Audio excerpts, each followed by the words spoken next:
Yes, đã. Giờ cái rồi. Ô. Chết tiệt ơi.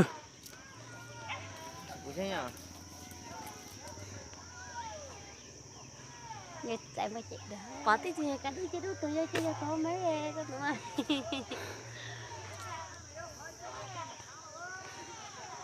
Ô có chơi thật li tập phê đấy. Ô mi tao thì có chơi cái Ô, cho tiền.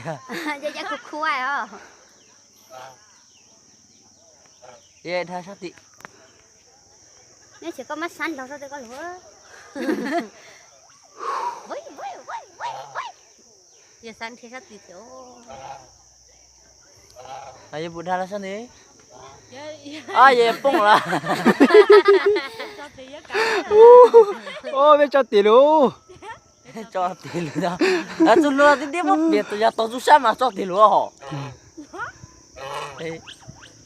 Tao cho xe gì trên tí là đó giờ ơi đi rồi cả ô cho thì tá đó Tới đây. cái sách chỗ nè nhà chủ là nó hả chỗ muốn chia số khác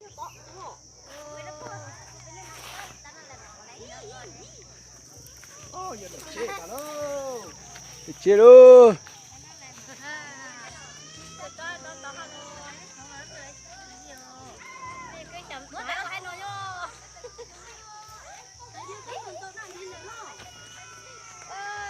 Ô giờ chết tao tài gì đâu. thế là dễ chết đó bố chủ giờ tôi nghe sao cho thế à cái cục đó thì tao bây giờ hết vậy ta cú nó chế nhưng mà giờ nhá phá bỏ xuống đi đó đúng rồi mà